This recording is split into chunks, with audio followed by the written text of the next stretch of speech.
Japan के coast से 4 kilometre दूर बेपनाह पड़ा एक जॉइंट एयरपोर्ट समंदर में तैर रहा है।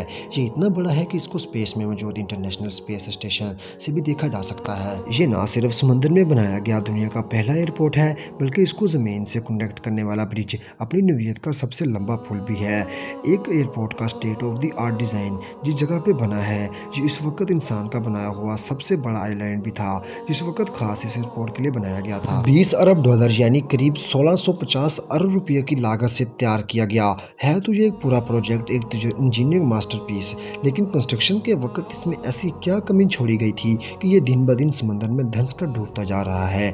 जापान ने ज़मीन को छोड़कर समंदर में एयरपोर्ट बनाने का यह खतरा क्यों मोल लिया, और अब इसको डूबने से रोकने के लिए इंजीनियर्स क्या प्लान कर रहे हैं। प्लेयर क्लब वाईटी की वीडियो में एक बार फिर से खुशामदीद। नाजरीन, जब बात हो रही हो फ्यूचर टेक्नोलॉजी और हैरान करने वाली स्ट्रक्चर्स की, जापान का नाम ना लिया जाए ऐसा भला कैसे मुमकिन है।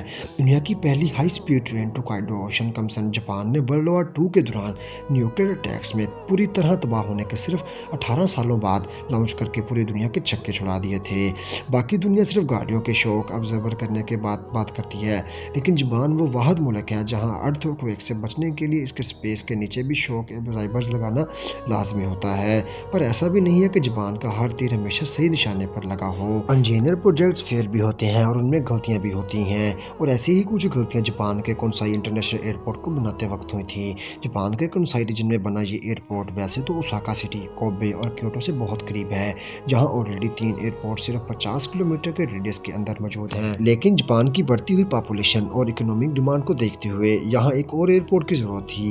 अब मसला ये था कि जो एयरपोर्ट्स ऑलरेडी यहाँ मौजूद थे उनके चारों तरफ ही आबादी थी। इन एयरपोर्ट्स को एक्सप्लेन करना पॉसिबल नहीं था, और दूसरी तरफ कंसाई में जो ज़मीन खाली पड़ी थी और फार्मर ने जो बेचने से इनकार कर दिया था। जापान के पास अपनी एक्सपोर्ट बढ़ाने और इंटरनेशनल टूरिस्ट को अच्छी तरह फेसिबल करने का यही एक ऑप्शन बचा था कि कैसे भी करके ओसाका वे के ऊपर एयरपोर्ट बनाया जाए। ओसाका का ये हिस्सा करीब 60 फुट गहरा है। यहाँ एयरपोर्ट बनाने का मतलब है कि पहले यहाँ पे आइलैंड बनाया जाए। कंसाई इंटरनेशनल एयरपोर्ट की कंस्ट्रक्शन 1987 में स्टार्ट की गई थी। इस वक्त प्रोजेक्ट के लिए सिर्फ $8 बिलियन के खर्चे का स्टेटमेंट लगाया था, लेकिन प्रोजेक्ट की कॉम्प्लिकेशन की वजह से ये रकम 8 बिलियन से लेकर 20 बिलियन तक जा पहुंची। अगर इसको ज़मीन पर बनाया जाता तो ये कॉस्ट इससे भी डबल हो जाती, क्योंकि फार्मर से ज़मीन लेने के लिए इन्हें भारी कंपनसेशन देनी पड़ती। इंजीनियर ने कंसाई एयरपोर्ट के लिए 2 आइलैंड डिज़ाइन किए, एक 400 किलोमीटर लंबा तो दूसरा 500 किलोमीटर लंबा था। ये दोनों एयरलैंड एक मैसिव सी वाल के दम पर खड़े होंगे। यहाँ पे समंदर करीब 60 फुट गहरा है, जिसको भरने के लिए पहाड़ों से 750 मिलियन क्यूबिक फीट खोद कर लाई गई। जापान ने इससे पहले भी कई एयरलैंड बनाए थे, लेकिन इस केस में कोस्ट से 4 किलोमीटर दूर समंदर के बॉटम में ये मौजूद कीचड़ काफी अलग थी, जिस पर सुपर स्ट्रक्चर बनाना खतरे से खाली नहीं था। इंजीनियर ने समंदर के बॉटम में मौजूद इस कीचड़ के सैंपल लिए, टेस्टिंग और कैलकुलेशन करने के बाद कुछ ने ये अंदाज़ा लगाया कि यहाँ एयरपोर्ट 19 फीट तक अंदर धंसेगा, जबकि कुछ का कहना था कि ये 25 फीट से भी ज़्यादा अंदर धंस सकता है। मज़े की बात यह है कि दोनों सूरतों में एयरपोर्ट को अंदर धंसना ही था। खर्चा बचाने के लिए ऑफिशियल्स ने आइलैंड और एयरपोर्ट की फाउंडेशन के हिसाब से 19 फीट का डिज़ाइन करवाया। यही उनकी सबसे बड़ी गलती थी। कंस्ट्रक्शन के प्रोसेस का सबसे पहला मरहला ओशन फ्लोर को सख्त करने का था।